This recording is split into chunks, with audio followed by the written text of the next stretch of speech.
Well, thank you very much, and I just want to say that I'm really privileged to be here in front of AFT. Are you all members? When she said that I'm still an AFT member, I thought you'd be clapping a little bit louder than that.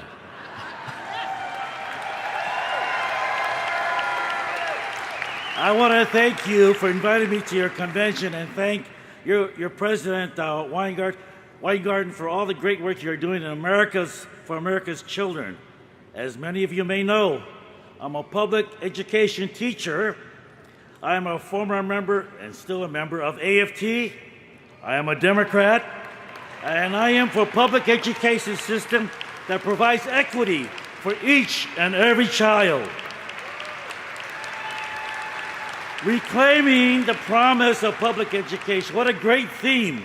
3 words that sum up our goals for true reform in public education. Many people in D.C. and around this country want to privatize high-quality education, to make it a privilege that only the very few can have, and not a right for all our children. A gated community, if you will, instead of a neighborhood.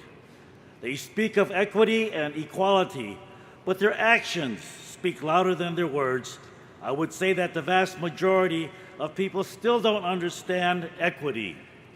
Equity in education fundamentally means providing a unique and individualized experience for each and every child. It means that each and every child will receive the full human and physical resources required and deserve, that each child requires and deserves to have a chance at success. Now, last year, your president, Randy Weingarten, contributed her service on the Equity and Excellence Commission. This commission, formed through my work on the Appropriations Subcommittee, released a powerful report entitled For Each and Every Child. I'd like to thank Randy for her service on the commission and for her fundamental commitment to students, teachers, and support staff. Her leadership on this issue and the support of organizations like AFT make me believe we can achieve equity for our students as we define equity. For each and every child makes it clear that equity is the most important educational issue that we face. It is a constitutionally protected right for each and every child.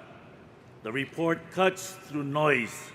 It lays out 5 well-defined steps that, taken together, will move equity forward. 1, improving school finance and efficiency. 2, improving teaching, leading, and learning opportunities. 3, ensuring access to high-quality early childhood education. 4, meeting the needs of each student in high-poverty communities. And 5, improving governance and accountability. Now, when people ask me, how do we begin to repair our system? I hand them a copy of this report and tell them that the answers are right here. Or I tell them to go to the website foreachandeverychild.org. These recommendations are direct, nonpartisan, and doable. One recommendation is growing and developing community schools. These schools are able to combine and integrate existing resources from the community to provide a wraparound, holistic services to students of all backgrounds. This is just one example of real solutions. Go ahead, you can do that. And it highlights the change in our mindset from all children to each and every child. None of the recommendations in the report attacks teachers or support staff. We know you are the most important factor in determining the educational outcomes inside the walls of the schools.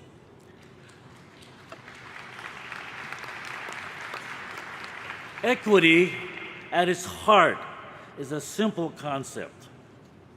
It is providing a meaningful educational opportunity for each and every child. The real difficulty is helping others to change the lens through which they view our education system. Equity means if you have a student who requires additional assistance to get onto a bus, you help.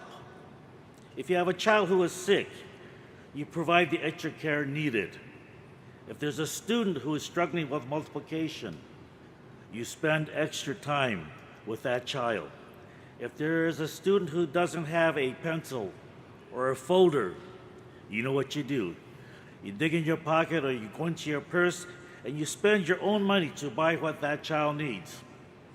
If there's a student who's in need of more than one-on-one time, you make it happen. It is no-brainer. Everyone working in education understands that you provide each and every child with the human and fiscal resources needed to be successful.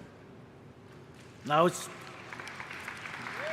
time for the federal government to recognize the inherent value of every child, to focus its vast resources on these specific needs, to eliminate the waves of funding that crash from barely just enough down to unsustainably deficient that schools everywhere has to deal with every year, state by state.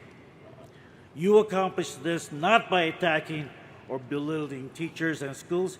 You accomplish this by empowering them through high-quality professional development, meaningful peer and administrator observations and feedback, and then cover the costs. Too often,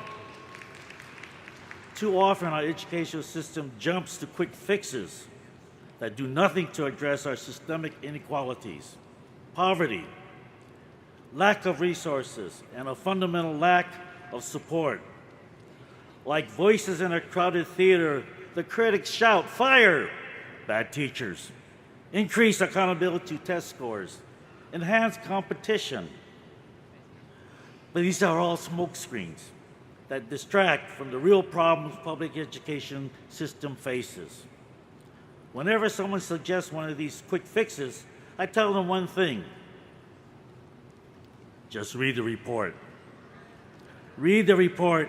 Read the report and understand the report, and you will change your focus to each and every child. They will realize that it's not a difficult change to make in our system, which will address equity. It just takes thought, courage, direction, dedication, and effort. When this is done, we'll reclaim the promise of public education and truly reclaim the opportunity for excellence in educational equity for each and every child so that they can have success in their lives. My name is Mike Honda. I'm a public school teacher with a life certificate, and I believe in you, and I believe in the promise of public education and equity for each and every child. Thank you. Thank you, AFT.